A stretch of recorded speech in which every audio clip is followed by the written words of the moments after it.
My name is Ben. I'm the CEO at Charlie, and you're here today as part of one of our Small Business Matters events. Um, at Charlie, that's really kind of what drives us as a business, right? Helping small businesses to thrive in what is often an incredibly challenging environment and time. There are lots of things on our plates, lots of challenges that we need to overcome. And so making it easy for small businesses to thrive is a big part of our vision and a big part of why we do what we do. And one of those areas is privacy. And so the title for our webinar today is How Small and Mid-Sized Businesses Can Get Privacy Right. Subtitle, takeaways from 100+ audits. And the two people that are going to be helping us unpick some of those takeaways from those audits are Demi and Kaylee from the Trust Keith team.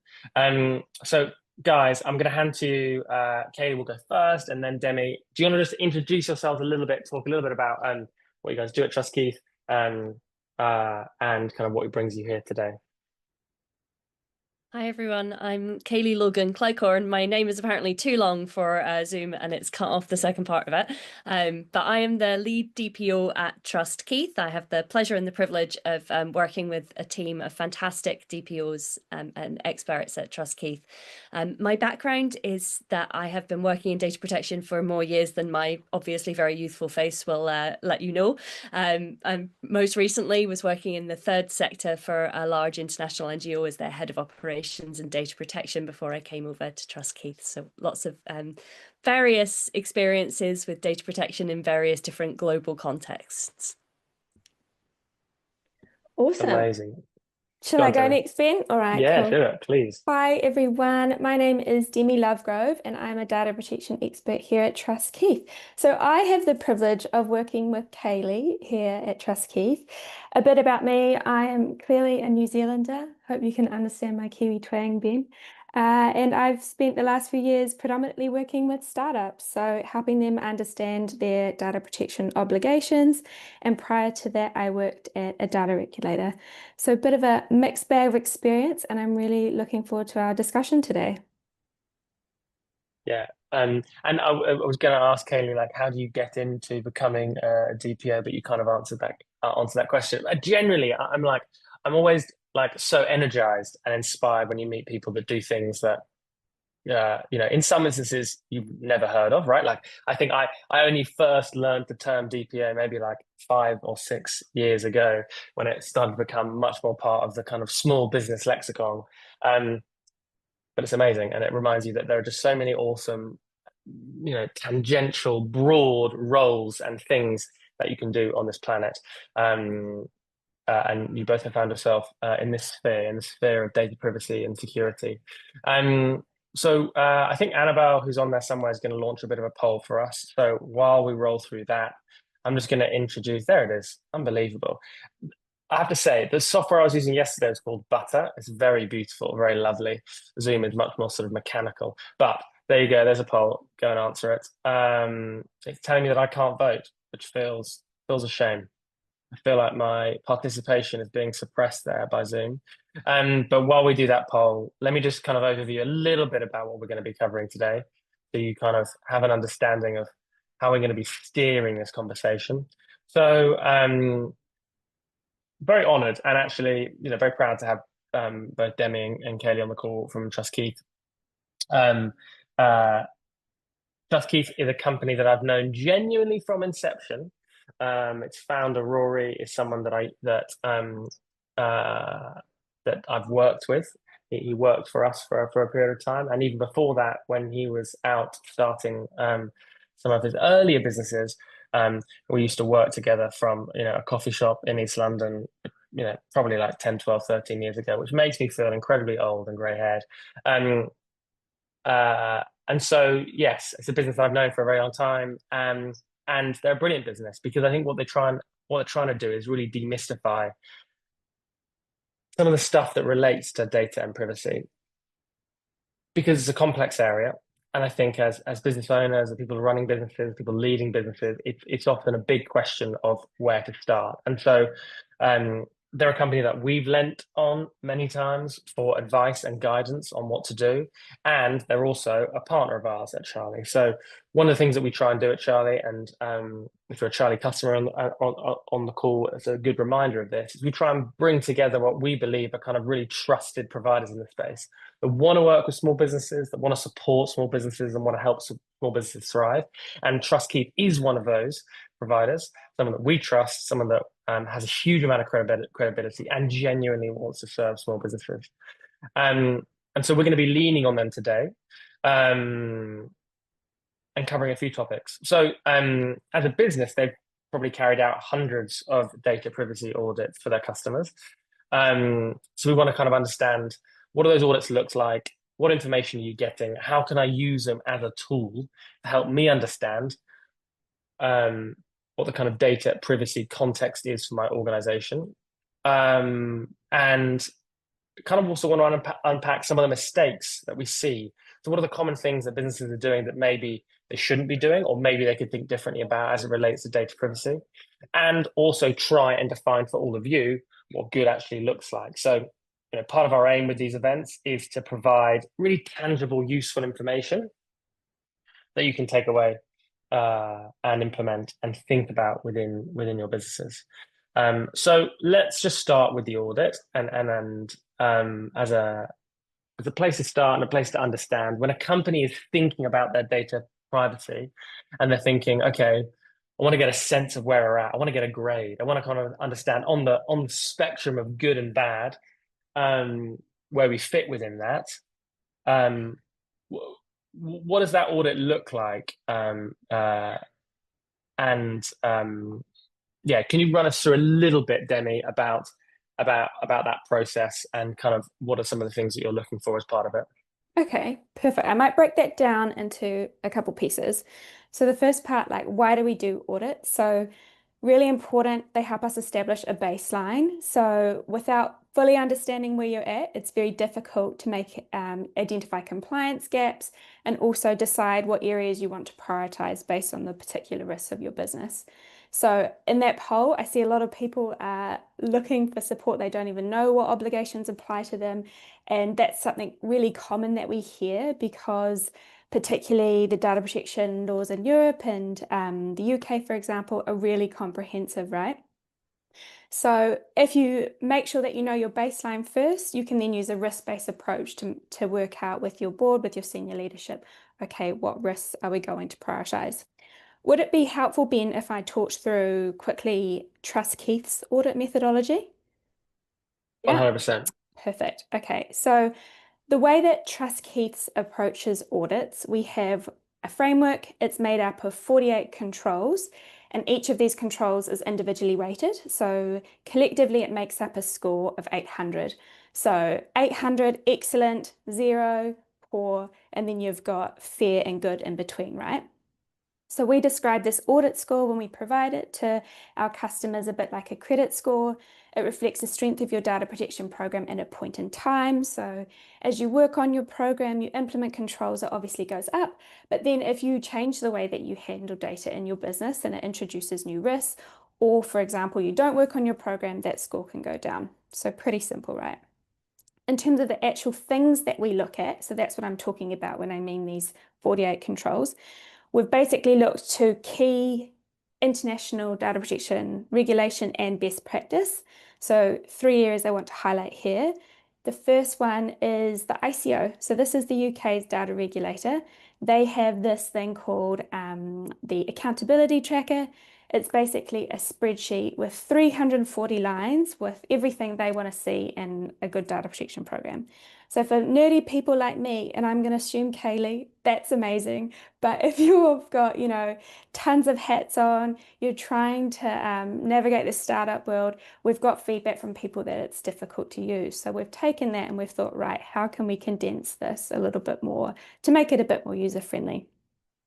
The second part is a lot of the startups and scale-ups that we work with have international business interests. That means that they're processing data all over the world. So we've tried to take more of an international approach to the way that we audit. We've also, for example, looked at some international standards. So we focus on data protection, but because you need to keep data secure, there is some overlaps with, for example, ISO 27001. But the key point I'm trying to take away here is the way that we audit, it should work for your business if it's 10 people, but it should also work for your business if you are 100 people. And then the last thing, oh yes, Ben, did you have a question? Well, no, I was going to say that, and like love, really enjoy keeping these conversational in the fact that you mentioned 10, and I think worth talking about maybe a little bit about Charlie's journey with like data privacy, which is Yeah. that I'm so glad you said 10 because it's so easy in this scenario to say, we're a small company, we don't need to think about it, and like you Mm. slightly push that can a little bit further down, further down the road, further down the road, further down the road, and then you realize that actually going back and unpicking some of this stuff is quite Yes. difficult. It's quite habitual. It's quite cultural, and you've left it a little bit too late. So, you know, there's many mistakes that we've made in building Charlie over the last 8 years. If anyone wants to know what those are, buy me a beer, I'll tell you. But one of the mistakes that we didn't make was taking privacy serious from day one, and kind of having it as something that's cultural. So I'm super glad that you said 10 because lots of our customers are at that very early stage. So just a reminder, gang, like even if you feel like you're at the beginning of that journey, still a great opportunity to take advantage of something like this and really understand how can I embed this in from day one. Yeah, no, totally right, Ben. I'm very glad to hear this. And I'm sure you've found particularly that like the third point I was going to cover is we've also helped lots of customers complete due diligence. So when you ever have a due diligence questionnaire from a potential customer or from an investor or something that says, have you got these data protection controls in place? That's also something we take into account when we look at what things we want to audit. So, yes, overall, that's what we're talking about when Trust Keith are talking about an audit. So, I hope that helps. And so you're making it really easy for people to get understanding of where they're at Yeah, in a way that's comprehensible and it's bite size and that's something that people can engage with easily, which I think for small businesses, for scale ups is an absolute key, right? Please don't overload us with loads and loads yes. of content that we can't translate into actionable steps. Is there a theme in terms of some of the mistakes that you typically see as part of that audit? Yeah, definitely, Ben. And I think to your point, data protection can be quite overwhelming. So, I think that can be the mistake, the first point. Oh, it's too hard. We're not going to go there yet. And then, as you said, it makes it very difficult to unpick things later. And of course, you have obligations that you're not meeting, right? Common mistakes that we see, if we look at governance and leadership, we definitely notice that a lot of companies don't actually have the right governance structures in place to start with. So we need to see like documented accountability in the organization for data protection. Companies don't know if they need to appoint a data protection officer under the GDPR, etc. And that means you don't have any evidence to show the regulator that you're taking this seriously at a senior leadership level. Question. Yes, Ben. Um, do I? And does that person have to be someone outside of the company? And because I hear different things on that. So I wonder if you could Mm, dispel that myth. Because quite frankly, I think we did when GDPR came into effect, we were probably 20 people.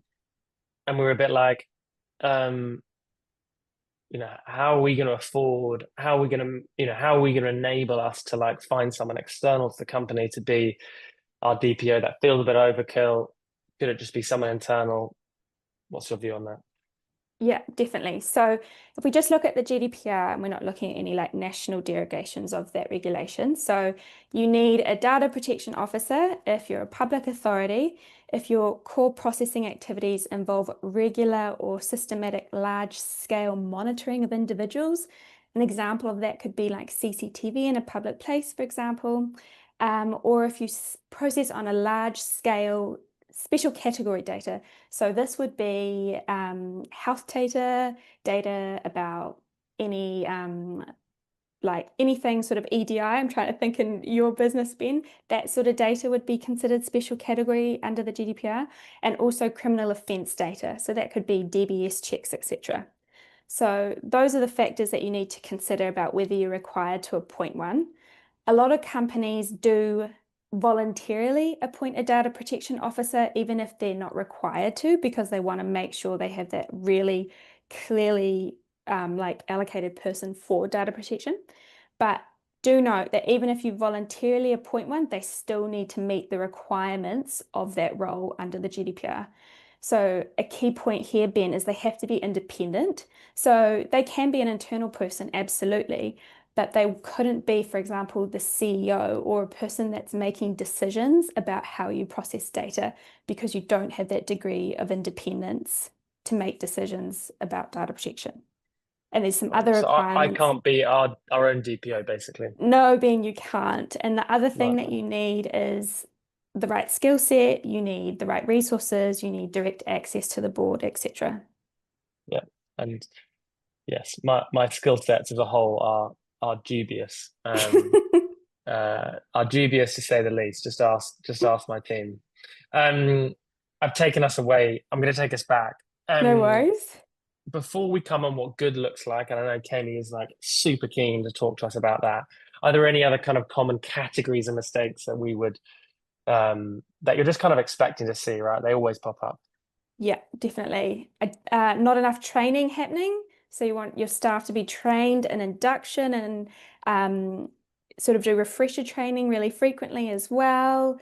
They don't know what high risk processing is happening in the business, so they don't know if they need to do data protection impact assessments to assess the risks.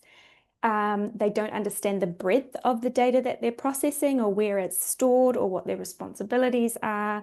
I could go on forever, Ben. I will take a little bit more time though. I think also not covering the right stuff in your privacy notice is a really common one as well. Not knowing what your responsibilities are when you're directly marketing to individuals. And the other one I'm going to touch on is not having a breach process. So super important. Yeah, Kaylee's nodding. This is something we see all the time, and it's so important because if you have a personal data breach and it's going to result in risk or high risk, it triggers different notification requirements. And if you don't have that policy, your staff don't know what a data breach is, it can cause massive issues for your business. Yeah, very clear. Um, so listening to all of that, you know, it's part of it's kind of like triggering because you're like, oh my God, even as a Overwhelming. company that you're like, even as a company that I feel like we do a good job, I'm like, maybe we don't do such a good job. Or maybe we should be doing a better job. So I feel like, yeah, that's why the audit exists, right? There's such Mm, value in understanding what the state of play is. Um, and I think we will follow up with everyone on the call with a kind of link to that audit if people want to go and take part in it. So we're definitely going to signpost that because yeah, understanding where you are, I think, is part of it. And then, Katie, let's flip the script a little bit and think about, what does good look like? And I think, how can you make me feel less anxious? Because I'm sitting at the bottom of this hill now, and Demi's just said to me, here's all this stuff that people are doing wrong. And I'm like, yeah, probably doing a bunch of that wrong myself. So, what does good look like? And, are there increments to help us get there? Like, do we have to do everything at once? How should people be approaching building their privacy systems? Yeah, thanks, Ben. I mean, the first thing that I would say is like, lots of businesses at this and it feels really overwhelming, and it's really important not to panic. Like, it does feel overwhelming, and the principles of data protection are simple. The application is sometimes pretty complex and it can feel like a lot, but the key thing is like it can be done. It can be done, and we can break it down and we can make it achievable. And when you're thinking about what good data protection looks like on the day to day, like I'm going to throw a term, like a data protection term out, which is data protection by design and default is what we're really looking for in an ideal world. And you can think about that a little bit like if you were buying a car. Like when you buy a car, you don't then like get the seat belts and the airbag as an optional extra afterwards. Like they are designed in as part of the process. Like when the manufacturer in Japan or wherever else it is building this car, they think at the start, how are we going to keep people safe? Well, we need these seat belts, they need to be integrated, we need an airbag. And ideally, organizations should be thinking about data protection like that. Like when you first start a process, data protection would be built into it right from the very start. Now, what that means in practice is that it starts at the top of your organization. It starts with your leadership. Ben, Charlie, HR are obviously in a fantastic position because they've got someone in leadership who is really bought into that, and that's amazing. That's not the case in every organization, but getting leadership buy-in is really critical. So you need to make sure that data protection is being discussed like with your leadership at that SLT level, that you've got risk registers that are really addressing data protection, and that you've got a data map that looks at everything. You know, all of these things are what we would look for exceptional. But we recognize, of course, that like not every business has always had leadership that's always bought in right from the very start, and not every organization has been able to do data protection by design and default right from the start. So you need to understand where you're at. Like, be honest with yourself. Look at where you're at. Look at what's really happening. Do that audit. Break it down. Like, look at the different controls and the different pieces and prioritize your risk appetite. So it's important as an organization to really understand, okay, here's where we are right now. Here's where we need to be. And it might not be 800 on the Keith score. You know, it might be somewhere in between where you are now and that perfect score. That might be where your risk appetite is. And look at the critical risks. Like, what do we need to knock off first? What do we need to get done first? You know, how do we make sure that we're protected against breaches? Well, it's not by having a 12-page document that's going to sit on the shelf and gather dust that no one's ever read. It's by having a really live plan that people understand. Like, I know who am I going to call? I know that if there's a breach, I know how to handle it. You know, your team is trained and they understand not just who to call, but actually what even is a breach. Like, do I know that if I sneeze and that's a data breach and I should report it? Don't know that. You know, so thinking about really practical steps, breaking it down, making it easy for people is super important to have a really good comprehensive protection.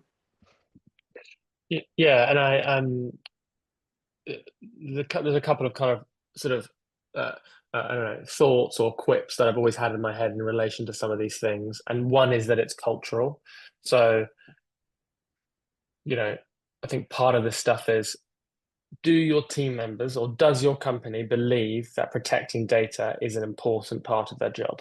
And culturally, have you embedded that? Because if you haven't, you know, and when you start to think about the risks, I think there are some good stats out there about this, or there are some stats that I've been told, therefore I believe them, but feel free to debunk. But you know, something like 70% of data breaches comes from human error.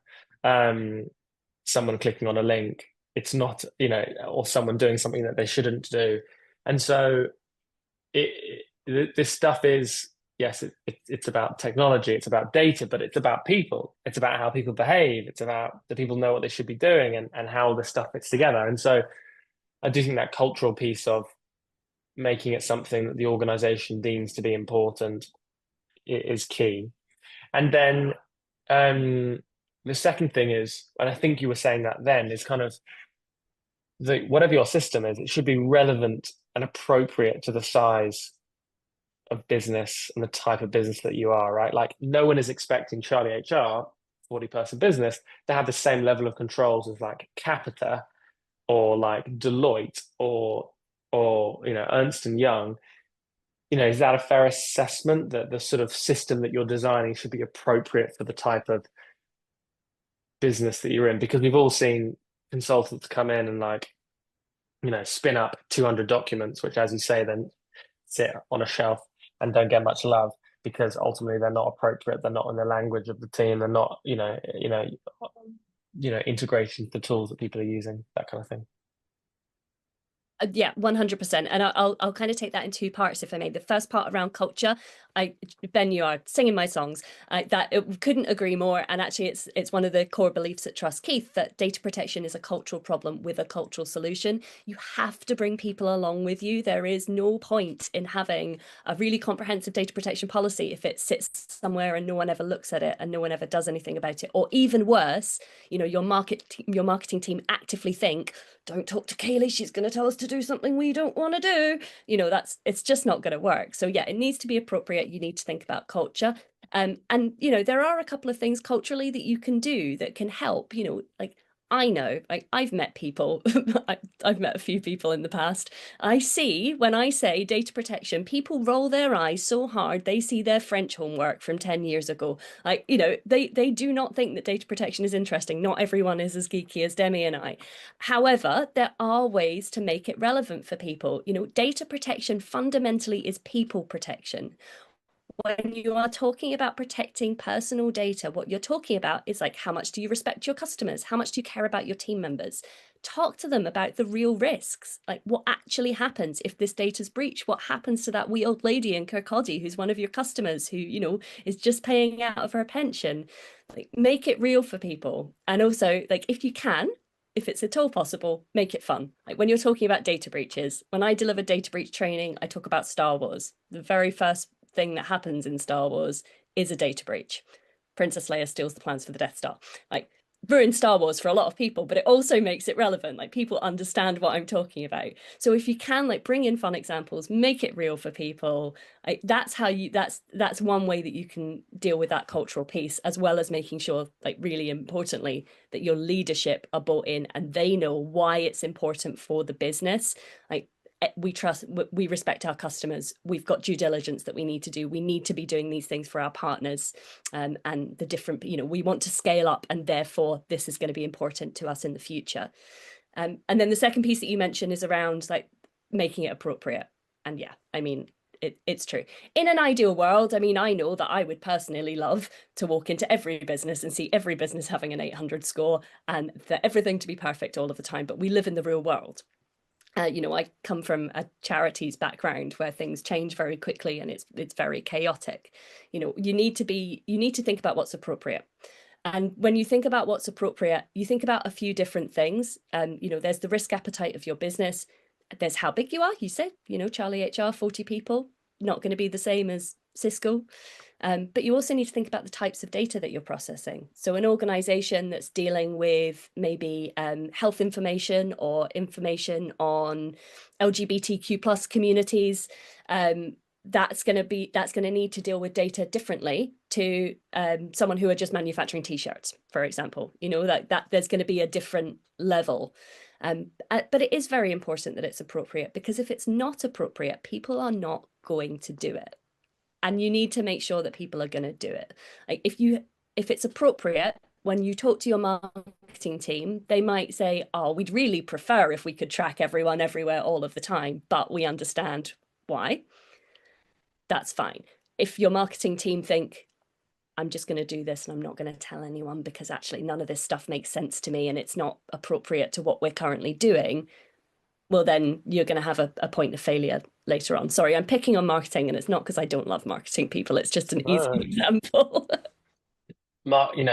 Famously, marketing people are some of the loveliest people out there. This is a pro marketing podcast, everyone. So yeah, don't be taking this in any weird directions. I was gonna kind of like take what you were talking about, which is relatively cultural and people related, and how you bring the people on the journey, and kind of weave in a question that we've had, because I like to keep it relevant and spicy. And I know we're going to do a Q&A at the end, but why not just do the Q&A now while it's relevant? Which is from Lauren saying, I struggle to get leadership bought in to data protection. What can I do in terms of, you were talking about bringing people on the journey, what can I do to get more buy-in? And just as a shout out, if people have got questions, please do chuck them in the Q&A and we'll kind of like roll them through as and when we can. So yeah, Katie, I don't know if you want to take that one. I can certainly try. Yeah, getting leadership buy-in can sometimes be tough. And, you got to recognize that leadership have got a lot on their plate. But actually data protection is important. And I think it comes back to exactly what I was saying culturally about, your wider team. It's about telling stories, and data protection can sometimes seem really boring, really dry, but actually it's about the story that we tell. Why is data protection important to them, to their business? If you can talk to a leader about their particular function, their particular area, and what happens if there's a data breach, or what happens if there's a serious incident, talk about the journey for a customer, like make it really real for that leader. Do not spiel out, a black and white thing that's been copied and pasted from somewhere else, because it's not going to resonate. Whatever story you're telling your leadership needs to be tailored. Like, you need to really understand what the business needs. Ideally, think about the strategy and the future direction of the business. We want to expand into the US in the next 3 years. In order to do that, we really need to make sure we're hitting these notes. Or we plan on working with these big funding institutions. We are going to get this due diligence, and here are the reasons that we need to start thinking about it. A lever that I often see pulled is people start talking about fines. And the ICO will fine us, the ICO will do this. Like, fear is a decent lever to pull sometimes. I would caution against necessarily using that one too hard, because it doesn't take too much unpicking to realize that actually the ICO don't necessarily fine people willy-nilly. But that's not the only consequence of there being a serious incident. If there is a serious incident in your business, the ICO could look at you, they could decide that they're not going to do anything at all, but you still have to pay for the containment of that breach. You still have to recover your reputation. You still have to rebuild the trust with your customers. So I would really focus in on that part. Talk about the consequences that aren't necessarily a fine that might not come, because you might end up in a situation where, sorry, this is a bit of a tangent, but did you know that you can be arrested for armed robbery if you hold a bank up with a banana? And broadly speaking, that's what you're doing if you're saying, you're going to get a massive fine from the ICO if you do this one marketing mistake. You're holding a banana, and eventually people are going to stop believing you've got a gun. So, like, make it real, make it relevant, tell the right stories, and find out where the in is for that particular leader. Yeah, and just what I guess, Lauren, to sort of add some color from my perspective, I was the COO before I was the CEO at Charlie. So I think as the COO, I implemented all of our data protection structure and policy and processes, and ran our ISO audit for a couple of years, and yeah, for at least 5 years, and that was kind of in my wheelhouse, in my department. And then obviously when I became CEO, it moved to other places in the organization, and so for sure I'm probably more apprehensive about some of this stuff now I'm sitting where I'm sitting than I kind of was when it was like one of my priorities, one of the things that I was having to work through. But one of the arguments that kind of reminds me and connects me with like why we do this is definitely about reputation and trust. And we live in a world where information travels fast, and people hear things quickly, and it's not like, oh, are we going to get talked about in the newspaper? It's like, no, it's going to go like on LinkedIn and go viral, or someone's going to tweet about it, or you're going to like see it on a blog, and like before you know it, it's everywhere. And so thinking about it appropriately, and how much that trust is worth to you, but thinking, okay, it's important that we maintain our credibility with our customers. And so what's the right level of system, what's the right level of process here to make sure that we can stand in front of our customers and say we feel like we're doing what is appropriate to look after your data and process it correctly. And I think, to me, ultimately that's the argument that I think is most impactful, from definitely from where I sit. That's a common story that's a really impactful way to look at it. Trust is one thing that you really, I mean, it's hard won and easy to lose. And you can't copy and paste trust from your competitor's website. But what your competitor can do is see that you've had a data breach and say, we take privacy very seriously. Did you know? Like these are the kind of things that do happen. Trust is so easily lost. So if you can tell a story about that, then I think that's a really good in for leadership. Yeah. So we're going to talk about 2 more things, Kaylee, and then we're going to do some questions. And Demi, I'll kind of roll you into those as well. The first one is about, I think, just it's worth talking about sustainability, because like with anything in any business, right? Someone turns up and says, hey, look, we've got this project we need to run, or we've got this work stream we need to kick off, we've got this thing we need to improve. And like there's a lot of energy, and you go and get Trust Keith involved, and they show up and they provide a load of energy. And you're like, oh, I know what I'm doing. And then 8 months pass and you slipped a little bit, and then 12 months pass and you slipped a little bit, and that sustainability has kind of not been there, and it's hard, right? Like I always say, right, no one picks running a business because they want an easy life, especially not a small business. Like running a small business is like being in battle every day, right? Because you have you don't always have the resources that you want, you don't always have the time that you want, you don't always have the help that you want. Yeah, you've got to survive, you've got to create, you've got to make stuff happen. And so I think some of that energy sometimes definitely does battle with the constraints that we're dealing with. Like, how do we keep all of these things going? How do we keep all these priorities moving? So, have you got any advice for us in terms of how to think about how do you build this in a sustainable way so that it is something that's easy to maintain? Yeah, I mean that's really tricky because often in a business, particularly in smaller business, data protection is not anyone's priority, right? You've all got three things that appear to be on fire at any given time, and data protection is the thing that feels like it can be pushed to next week, to next week, to next week, and before you know it, a year's gone past and you haven't thought about it. So when you are thinking about your setup with data protection, like there are a couple of things that I would really recommend, and the first is to, it's great to have a great big push and to be really energized about it at the start, but recognize that that probably will only last for a period of time, and after that you are going to need like mechanisms to keep people engaged.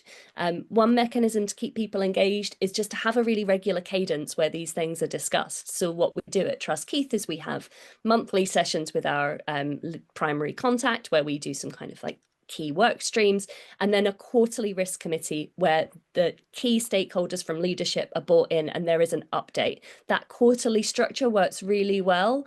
Like an hour once a quarter is not the biggest lift, but it means that there's enough engagement for it to stay in people's minds and also to see some progress that goes on. So whether it's a quarterly risk committee like we do at Trust Keith, or, regular catch-ups with your department heads around what work streams they're doing, make sure that there's something in the diary regularly that you can go back to, and keep doing it. The other piece that I would mention, Demi spoke about training right at the top. Have regular training. A lot of organizations have a piece of training when their team members first join that's part of this huge onboarding, and it gets a bit lost and they never go back to it. I strongly recommend having regular refresher training. So like annual refresher training is great. Once a year, people get a good refresher on what they should be covering. For certain teams, the teams that have got maybe higher risks, you might want to do that a bit more often, or you might want to have something that's a bit more bespoke for them. It's also really worth like breaking it down. Like data protection feels really huge and really nebulous. Like give people stuff that they can hang on to. Like give a department a goal that they can hang on to, or like give them something fun. Like once a year, have a what can we get rid of day, where you look at your data destruction.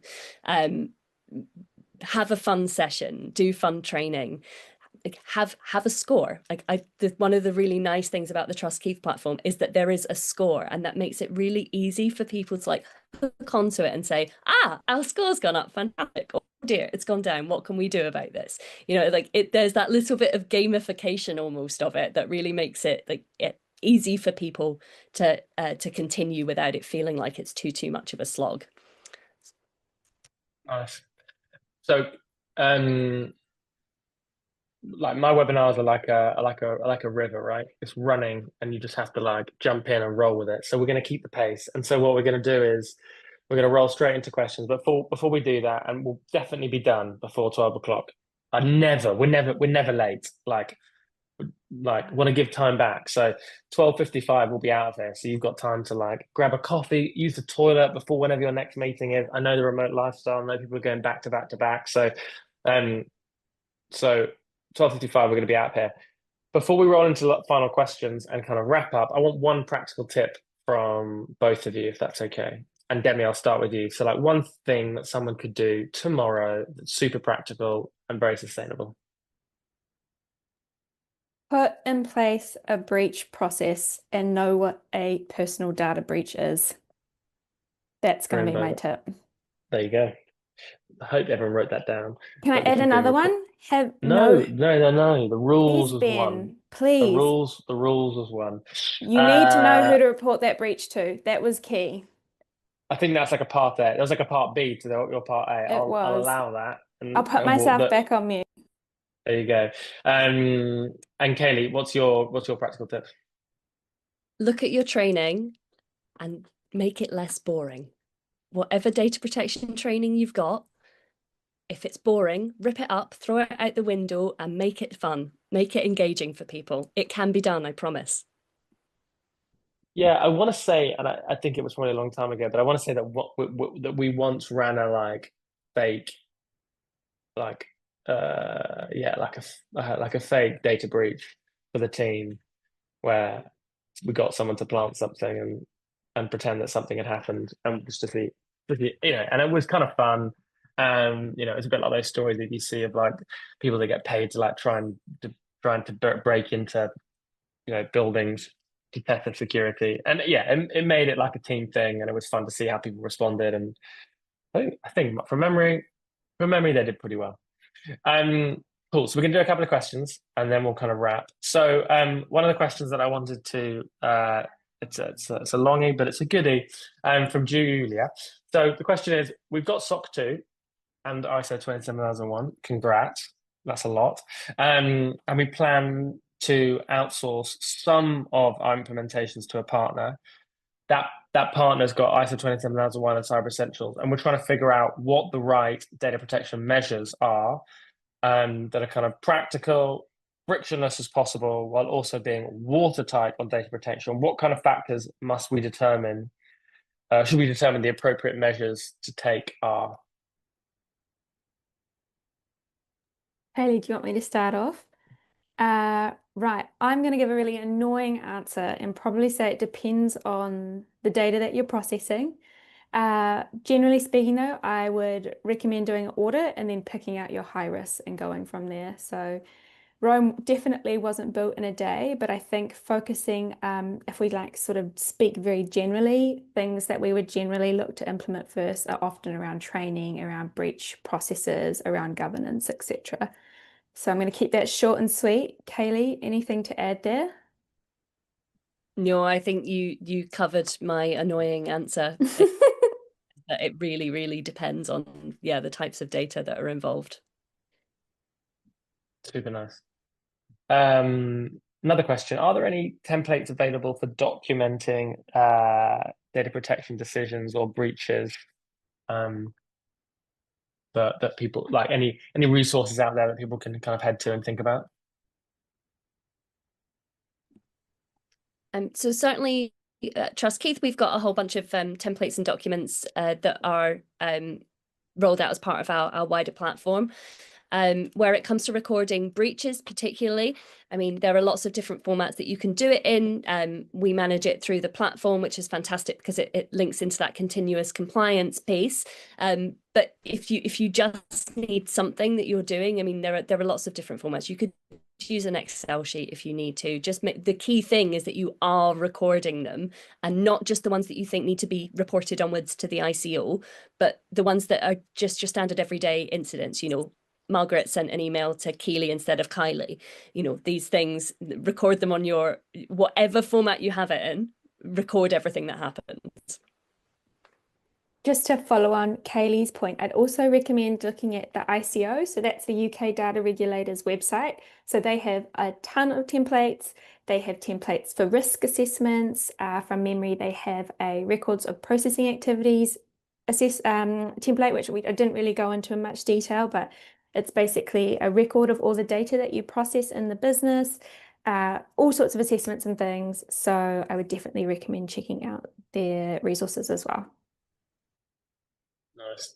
Final question, then we're going to wrap. And I think this is the key one, and this is something that definitely I know plagues a lot of our customers, which is who should be responsible for something like GDPR if you're a small company, and where does it sit? Where have you seen it sit? I can take this one. So the actual answer to that question is, who is responsible for data protection in your organization? Is everyone. Everyone, yes. Yeah. We're all responsible. But actually, like data protection can and has sat in lots of different places. So for myself, I originally came from an ops background. I was the head of ops. I did data protection. So operations is a really common one. Like it also sit in legal, less common in the UK, but more common in kind of international markets, particularly in the US, is that it sits in technology and IT. So, you know, we've seen it sit there. But there is no one answer to where it should sit. It will sit usually somewhere that it's grown organically in the organization. So smaller businesses and startups tend to have had it in operations originally, and it will grow out of operations as a function. Bigger organizations with dedicated legal teams and compliance teams tend to find it sitting there. But there's no correct one answer to that question. Yeah, very helpful. So basically, you know, do whatever works for you. And I think finding an approach that works for you, that you can maintain, that is sustainable for you.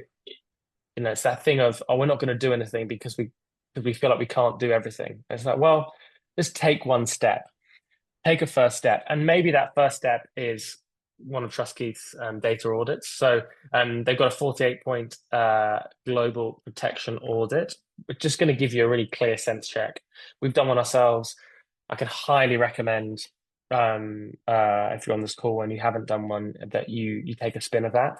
It will just give you a really good sense check of where you are. We're going to do a follow-up, so you'll get a link to that in there. If you are a Charlie customer, easier thing to do is just head to the marketplace and see it on the left-hand nav bar, marketplace, head there, search for Trust Keith, and you'll find the audit. You're also going to find a load of other great trusted partners that we have relationships with, that we recommend, that we've worked with, that we know want to support small businesses.